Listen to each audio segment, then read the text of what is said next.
Em 18 de junho de 1815, Napoleão Bonaparte trava uma batalha para salvar o seu império e pelo futuro da Europa. Hoje você vai conhecer a história da Batalha de Waterloo, a última cartada de Napoleão. Um ano após o seu exílio na ilha de Elba, fruto da derrota francesa na Guerra da Sexta Coalizão, Napoleão Bonaparte está de volta em solo francês. O ano é 1815. A França, por um ano, viu-se de volta controlada pelas mesmas elites que a governavam antes da Revolução. Não demorou para que rumores do retorno do imperador tomassem o país e juntassem apoio popular e militar. No dia 19 de março, Napoleão aproximou-se de Paris. Como já ocorrera por todo o país, o exército desertou para o seu lado. No mesmo dia, Luís XVIII foge na calada da noite para a Inglaterra. Napoleão Bonaparte é, mais uma vez, imperador dos franceses. A França, entretanto, não é a mesma. Depois de uma década de guerras e privações, e apesar de insatisfeitos com os Bourbon, os franceses não desejam mais pegar em armas. O embaixador francês Melito notou o sentimento geral da sociedade francesa. Ansiedade, medo e descontentamento eram os sentimentos predominantes. Não havia vínculos ou afeições claros com o governo. Por outro lado, o jornalista e escritor Pierre-Louis Guiguenet escreveu: a França oprimida, humilhada e aviltada pelos Bourbon saudou Napoleão como seu libertador. Só ele pode nos tirar do abismo. Que outro nome se poderia colocar em seu lugar? Que os mais capazes dentre os aliados possam refletir sobre isso e tentar lidar de boa fé com essa questão. Quais eram as perspectivas para Napoleão? Os austríacos combatiam na Itália e o prospecto de exércitos russos marchando pela Europa Central não os agradava. Em sondagens com agentes informais de ambos os lados, tudo indicava que os aliados estariam dispostos a negociar, se Napoleão abdicasse do trono em favor de seu filho. Mas o imperador não aprendera muito em suas experiências passadas, e deixar o trono da França estava fora de questão. Agora, Napoleão estava sozinho, declarado um criminoso e inimigo da humanidade pelos aliados. A 7ª coalizão estava formada, a 5ª contra Napoleão. E boa parte de seus antigos marechais não desejavam mais a guerra. Alguns estavam aposentados, outros exilaram-se juntos de Luís XVIII. Outra parte sequer estava na França. O imperador cogitou 2 possíveis planos.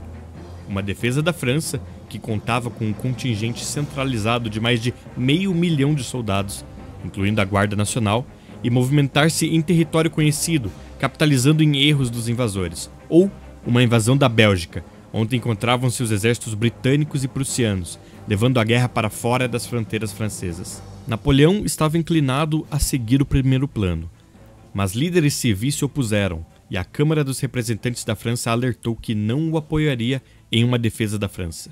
Dessa forma, a única opção era o ataque.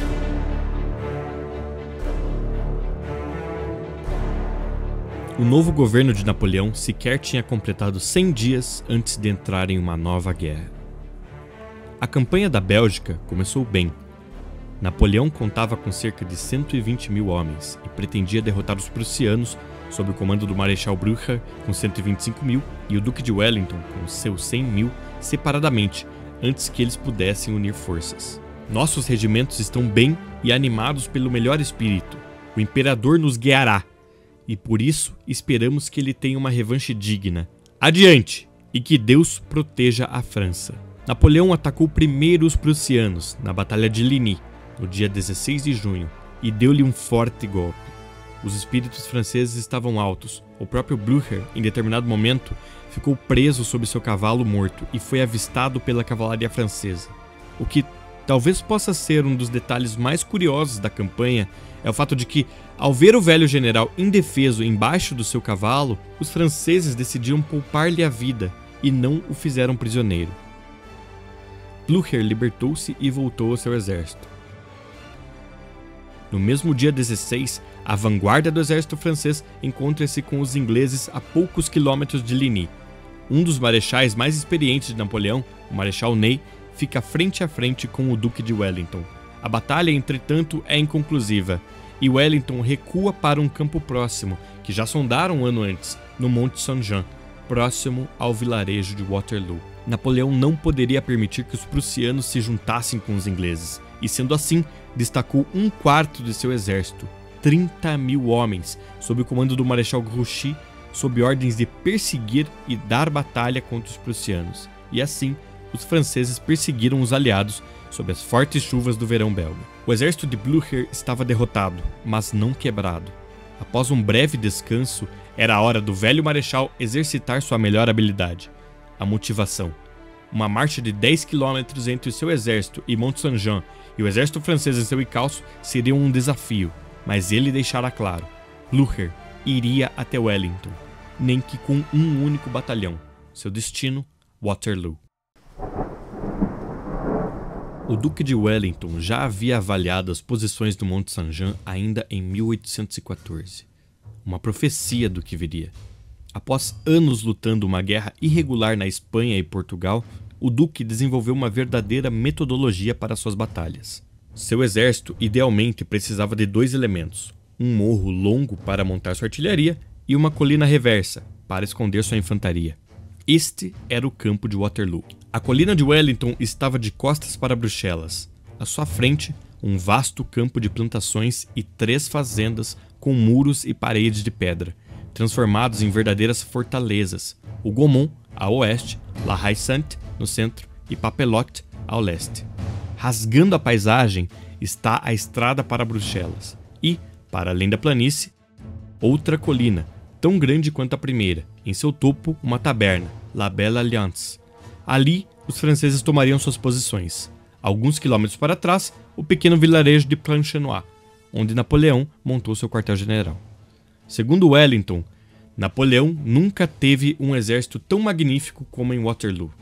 De fato, o imperador contava com uma força das mais poderosas, 72.000 homens, sendo 50.000 de infantaria, mais 14.400 em cavalaria e 8.000 artilheiros e engenheiros de campo, que manejavam 250 canhões, dos quais 84 eram os temidos canhões de 12 libras, o maior calibre disponível naquela época. As tropas não eram apenas números, mas todas ou quase todas veteranas de campanhas da Rússia, Áustria e Espanha, com destaque para a velha guarda, que acompanhara Napoleão desde suas primeiras empreitadas. Wellington não tinha a mesma vantagem. O Duque contava com uma força de aproximados 68.000 homens, porém apenas 31.000 britânicos. Os demais eram aliados germânicos e holandeses, sendo 17.000 soldados dos Países Baixos, 11.000 de Hanover, 6.000 de Brunswick e 3.000 de Nassau. Os aliados também estavam com um número inferior de artilharia, com 156 canhões, sendo boa parte de 9 libras, os quais não possuíam o mesmo poder de fogo e alcance das 12 libras francesas. As tropas da coalizão haviam sido formadas recentemente, sendo boa parte do exército aliado formado por recrutas holandeses e germânicos. Wellington também conta com um número inferior de cavalaria, cerca de 7.000, sob o comando do Duque de York, o Conde Uxbridge. Wellington depositou sua total confiança e deu ao velho comandante carta branca para utilizar a cavalaria como julgar necessário. Os cavaleiros aliados não possuíam nada próximo à cavalaria francesa, sem equipamentos pesados comparados aos famosos dragões franceses. Recuando do encontro com Ney, os ingleses foram os primeiros a ocupar as fazendas. Um dia antes, pequenas escaramuças entre tropas avançadas ocorreram nos arredores de Hougomont, mas sem insistência dos franceses. Os aliados tomam as fazendas e ocupam com unidades de elite britânicas e germânicas. Wellington sabe: quem controla as fazendas, controla o campo. A noite entre os dias 17 e 18 de junho é marcada por uma chuva torrencial. A forte chuva, somada ao pouco espaço para ambas as forças, faz boa parte dos soldados, de ambos os lados, perderem o descanso. O general francês Labedoyer lembrou: a noite do dia 17 foi tenebrosa e parecia um presságio das calamidades do dia seguinte. As chuvas violentas e incessantes não permitiram um único momento de descanso para o exército. O mau estado das estradas também impediu a chegada de provisões, e a maior parte dos soldados ficou sem comida. Um oficial inglês também descreveu: durante todo o dia 17, até o amanhecer do dia seguinte, o tempo seguiu terrível, e nós passamos fome, sem provisões servidas desde a saída de Bruxelas. Wellington tirou um breve cochilo e acordou perto das 3 da madrugada. Dali, até o amanhecer, o Duque escreveria cartas e despacharia ordens. Às 9 horas, o alto comando francês reunia-se em uma das casas de campo próxima. Napoleão está se queixando de dores no estômago, fruto de uma gastrite, que deixa o imperador inquieto. Enquanto o café era servido, os generais discutiam os planos para o dia. Relutante, o general Reille sugere que Grouchy seja chamado novamente para reforçar suas tropas. Bonaparte bate na mesa e exclamou furioso: "Só porque vocês todos foram derrotados por Wellington, vocês pensam que ele é um bom general. E eu lhes digo, Wellington é um general ruim. Os ingleses são soldados ruins. Esse assunto aqui não é nada além de um café da manhã." O plano francês não era complexo. Napoleão pretendia esmagar as tropas inglesas em La Haye-Sainte e dividir o exército aliado no meio ao longo da estrada para Bruxelas, ocupando as posições diretamente ao centro do Monte Saint-Jean. No fim do café, Napoleão concluiu: "Senhores, se as minhas ordens forem executadas apropriadamente, nós dormiremos em Bruxelas esta noite." A chuva transformou o campo em um atoleiro, dificultando qualquer tipo de movimentação, e as operações marcadas para as 9 horas só puderam começar a partir das 11. O ataque inicial começaria somente às 11h50. Enquanto isso, a alguns quilômetros, o exército de Grouchy encontra-se com os prussianos na pequena vila de Wavre. O marechal não sabe, mas o corpo do general Thielmann é apenas a retaguarda prussiana. O 4º corpo do general Bülow, o 2º corpo do general Zieten e o 1º corpo do marechal Blücher marcham em direção a Waterloo. Napoleão ordenou que o corpo do general Reille e do seu irmão Jérôme atacassem Hougomont. A ideia era forçar Wellington a enviar suas reservas para a fazenda e enfraquecer o centro. Jérôme não quis usar sua artilharia e forçou cada vez mais regimentos contra os muros de pedra em Hougomont. As tropas de Nassau protegiam os muros de fora, enquanto os guardas reais e guardas escoceses seguravam as muralhas internas. O jovem Bonaparte não era um comandante de artilharia como seu irmão mais velho, e, ao invés de destruir os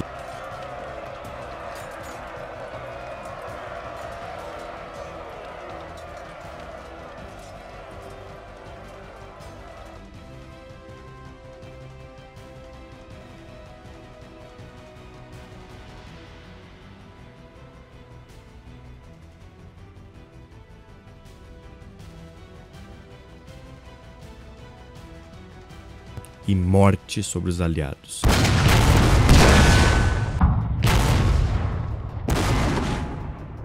Um oficial inglês descreveu: "Aqui eu tive a incrível oportunidade de presenciar o sangue frio do Duque, que, despreocupado com a chuva de tiros caindo por todo lado, matando e ferindo seus oficiais, continuou observando o inimigo e mandando ordens com tanta postura e calma como se estivesse em uma parada." Grande parte das tropas de Wellington estava protegida atrás da colina reversa, o que não impediu os projéteis de simplesmente atravessar o barro e encontrar o seu alvo. Felizmente, para os aliados, os tiros não ricochetearam contra o solo, devido à intensa umidade.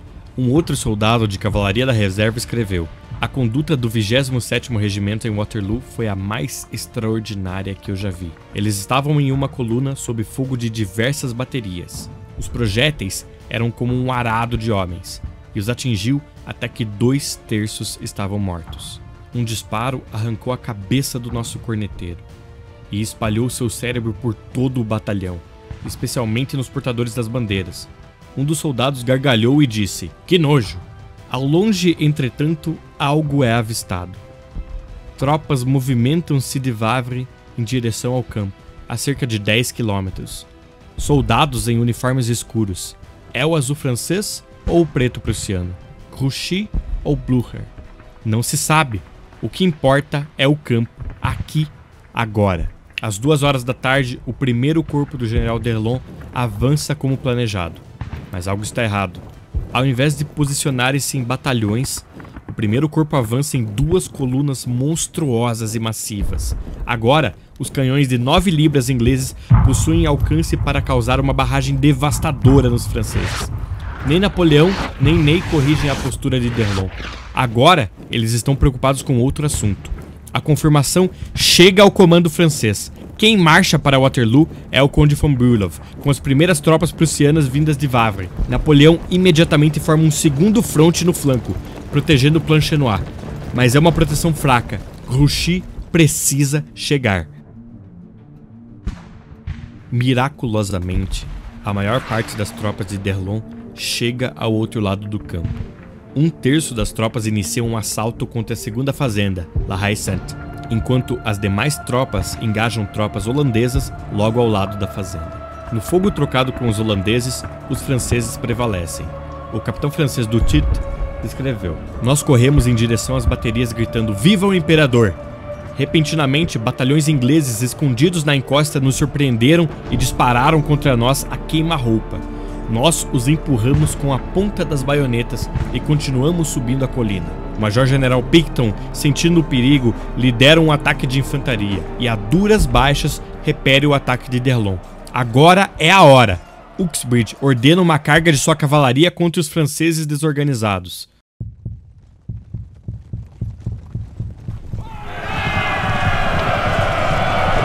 Os cavalos descem a colina em alto galope e rasgam pelas linhas francesas.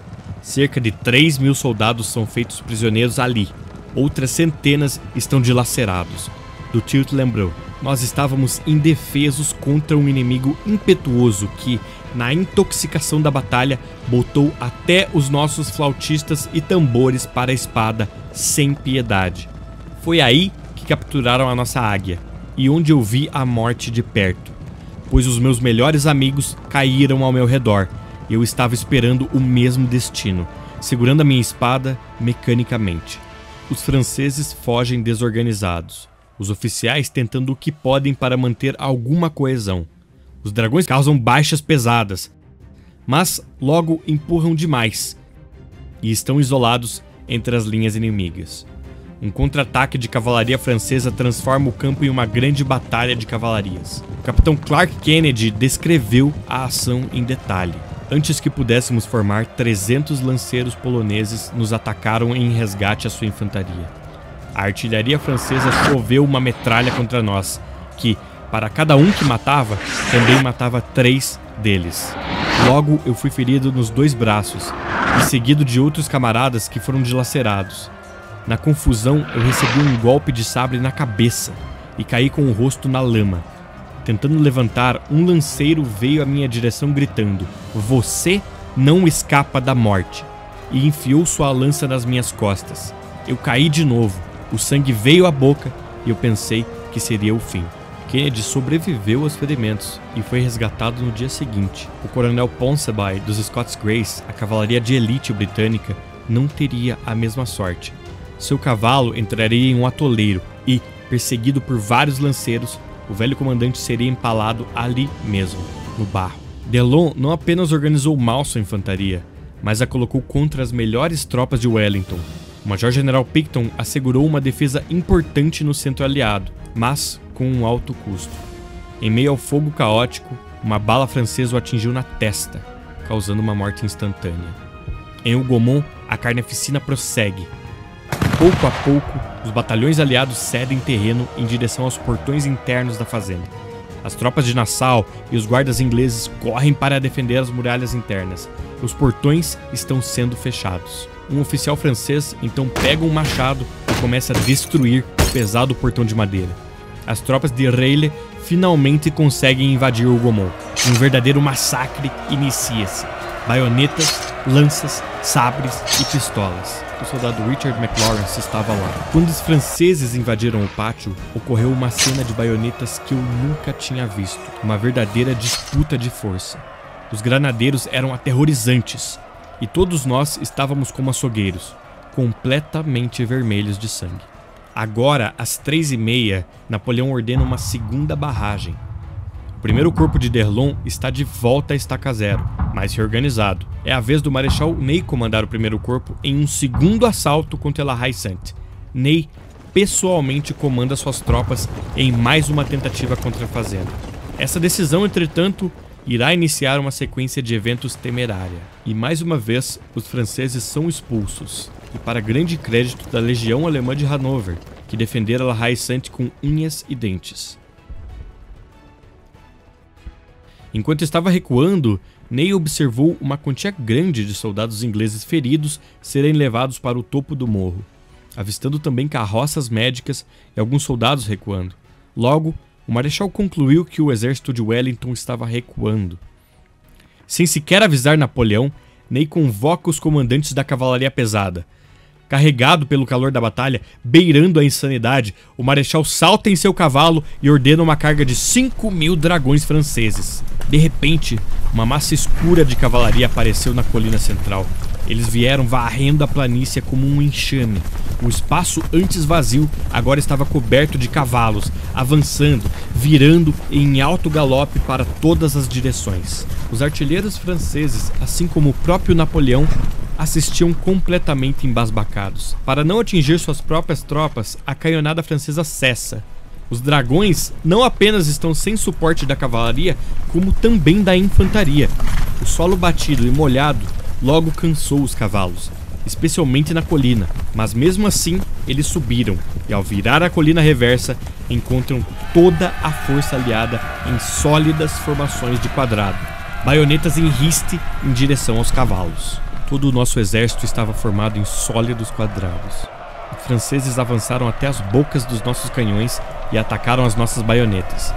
Às vezes, eles cavalgavam por todos os nossos lados, procurando uma abertura na qual eles pudessem penetrar, ou pulavam loucamente, tentando carregar os homens pelo desespero, mas nenhum soldado britânico se moveu. Não existem palavras para descrever a sensação que tivemos vendo os corpos fortemente armados avançando em alto galope contra nós, içando os sabres no ar, o aço das armaduras brilhando ao sol. Mas nós os mandamos de volta como a rocha repele a água do mar. 4 vezes os nossos canhões caíram nas mãos da cavalaria francesa e 4 vezes nossas baionetas foram resgatá-las. Por mais de 1 hora, nossos quadrados ficaram totalmente cercados pelos cavalos. Centenas deles caindo em todas as direções para o nosso fogo assassino. Na medida que eles caíam, outros tomavam os seus lugares.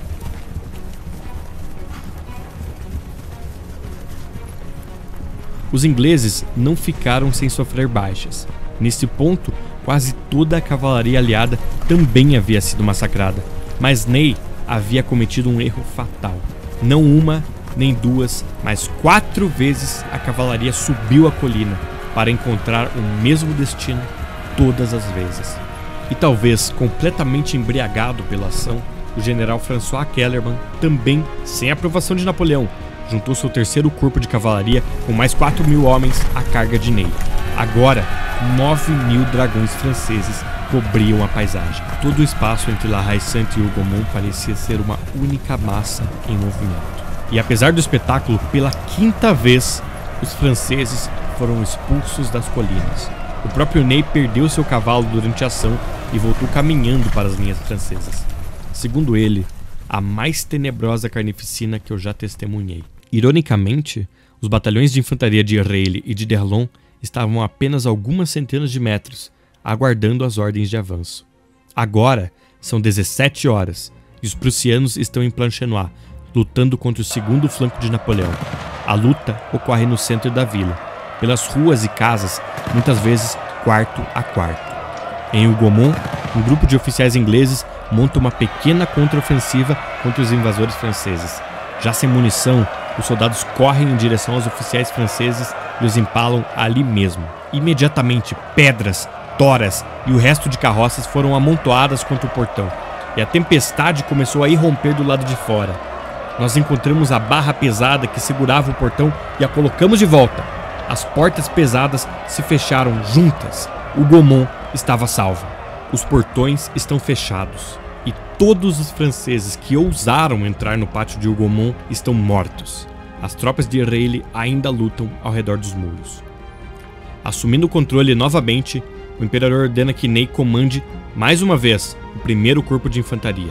Pela 3ª vez, ele assaltará La Haye Sainte. Ney, com metade do corpo de D'Erlon morta e a outra metade exausta, solicita reservas ao imperador, que responde furiosamente: "De onde você quer que eu tire reservas? Quer que eu as faça?" Ney teria que atacar com o que tinha. E novamente, com a ira demonstrada antes, os franceses atacaram. 2.000 soldados cercaram La Haye Sainte e invadiram o pátio. Os ingleses correm para a casa e o celeiro. Os legionários que entraram nesses lugares não sairiam com vida, com exceção de um. 3 oficiais tiveram a honra de serem os últimos, pois a passagem pelo muro era muito apertada. Um deles era o portador da bandeira, chamado Frank, que já estava ferido por um sabre e levou um tiro no braço. De todo modo, ele encontrou um quarto e escondeu-se debaixo de uma cama. Os outros 2 também se esconderam no quarto, mas com os franceses em suas botas, gritando, e fuzilaram os 2 diante dos olhos de Frank. Frank teve a sorte de não ser descoberto até a casa voltar para as nossas mãos. Não há reforços aliados para La Haye-Sainte. A bandeira tricolor tremula sobre a fazenda. São 19 horas e as forças em Planchenoit começam a fugir. Blücher chegou. Jérôme ainda está com as suas tropas ao redor de Hougomont. Napoleão sabe o futuro que lhe aguarda com uma derrota em Waterloo. O desespero começa a tomar conta. O imperador tem uma última carta na manga. Um último trunfo para destruir Wellington de uma vez. A velha guarda. Por muitas vezes no passado, a mera presença da guarda foi suficiente para fazer o inimigo correr. Veteranos de diversas campanhas, estes são a nata da infantaria francesa. Agora, o trovão dos canhões irrompe no flanco direito francês, vindo de Planchenoit. A artilharia prussiana está em posição.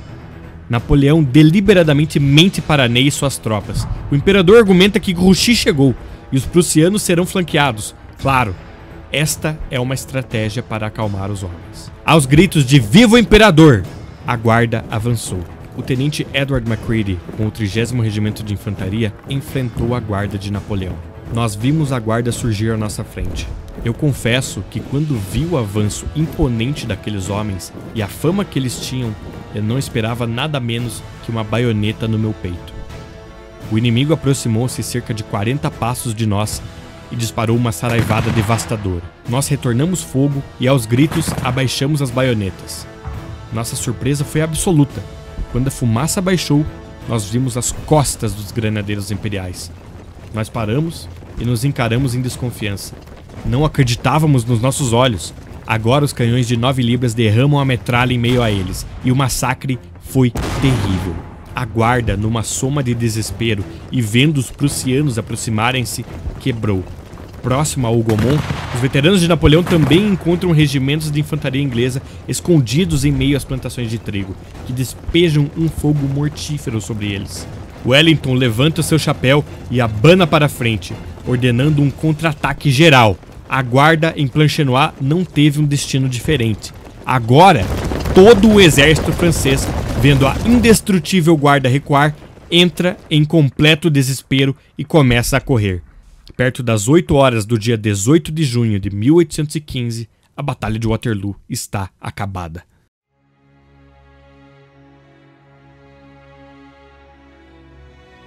A retirada francesa é caótica e desesperada. Um verdadeiro cada um por si. Oficiais tentavam organizar a retirada enquanto outros simplesmente montaram em seus cavalos e correram. O capitão Coignet, da artilharia francesa, lembrou: a confusão durou por um tempo considerável. Nada podia acalmá-los. Os cavaleiros matavam os próprios cavalos, e os soldados atiravam contra si para evitar cair nas mãos dos inimigos. Tudo degringolou. Eu me vi em mais uma retirada tão completa como aquela de Moscou. "Fomos traídos!" gritavam alguns. Os soldados da guarda que sobreviveram, então, juntam cerca de 3 batalhões de reserva logo ao sul de La Haye-Sainte para uma última luta. Quando um oficial inglês ofereceu-lhes a oportunidade de renderem-se, um de seus comandantes, supostamente, em plenos pulmões, respondeu: "A guarda morre, mas nunca se rende." O próprio Napoleão evitou ser capturado por pouco. Obrigado a abandonar sua carruagem, o imperador fugiu a galope. As baixas de Waterloo são aterrorizantes. Os franceses sofrem ao todo mais de 30.000 baixas.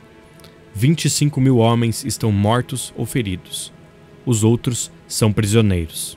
As baixas dos aliados não ficam muito atrás, com 21.000 mortos, feridos ou desaparecidos do exército de Wellington e mais 6.600 mortos ou feridos de Blücher.